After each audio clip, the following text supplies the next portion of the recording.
The Galaxy S26 Ultra is once again in the spotlight, this time for a new rumor about its front camera. According to the latest leaks, Samsung might be planning to use a slightly larger punch-hole camera on the S26 Ultra compared to the S25 Ultra. This would make it the largest front camera hole ever seen on a Galaxy S Ultra device. At first glance, that might sound like a strange decision. No one wants a bigger hole on the display of their premium smartphone, but there seems to be a reason behind it. Samsung could be introducing a new lens design for the selfie camera. The sensor will reportedly remain the same 12-megapixel one found in the Galaxy S25 Ultra, but the field of view is expected to increase from 80 degrees to 85 degrees. On paper, that might sound like a small difference, but in the world of photography, it's quite noticeable. In practical terms, it's similar to moving from a 20mm lens to a 20mm one on a professional camera,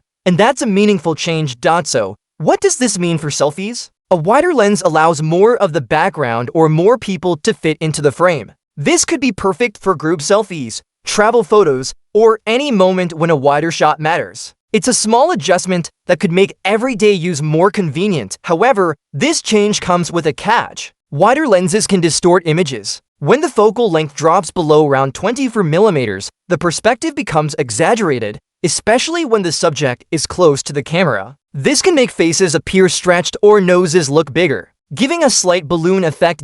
In professional photography, portraits usually look best when shot between 35mm and 85mm. Anything wider tends to warp facial proportions, while longer lenses can make faces appear unnaturally flat. Since most selfies are taken from less than half a meter away, the S26 Ultra's wider lens might sometimes create unnatural-looking results. That being said, users who enjoy capturing group selfies or scenic backgrounds will probably appreciate this wider field of view. The trade-off is that some distortion might be noticeable, especially for people near the edge of the frame.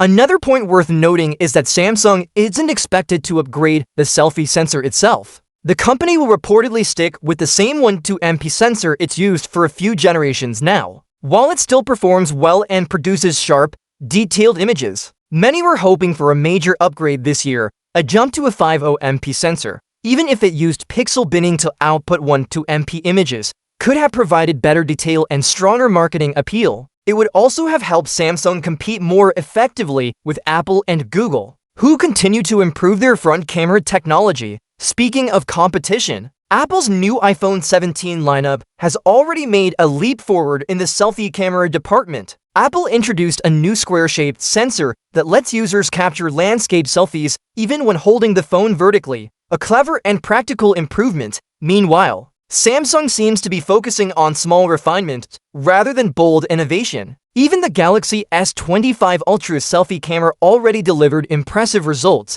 It was sharp, consistent, and accurate in color. But the S26 Ultra's rumored changes feel more like tweaks than a real upgrade, and that's not all. Reports also suggest that Samsung might not upgrade the rear 3x telephoto lens this year. In fact, it could even see a slight downgrade. Earlier leaks hinted that Samsung might replace the 10MP zoom sensor with a 12MP one, but newer information says otherwise. The sensor size may actually shrink from 3.5 inches to 3.9 inches, meaning slightly less light capture and detail. That's not what anyone expects from an Ultra model. Samsung's Ultra phones are known for pushing boundaries in camera technology, and these latest rumors suggest a more conservative approach for the S26 Ultra. To sum it up, the Galaxy S26 Ultra's front camera might offer a wider angle for selfies, making it easier to fit more people or background in each shot. But that improvement could also make close-up selfies look a little distorted. And with no sensor upgrade on the front or meaningful change on the back, this year's model might feel like a step sideways rather than forward. Still, this is all based on early leaks and rumors, and Samsung could surprise everyone when the phone officially launches. Whether the wider lens turns out to be a real upgrade or a subtle downgrade depends on how well Samsung handles image correction and processing. For now, the Galaxy S26 Ultra selfie camera upgrade seems to come with both pros and cons. Wider, yes, but not necessarily better.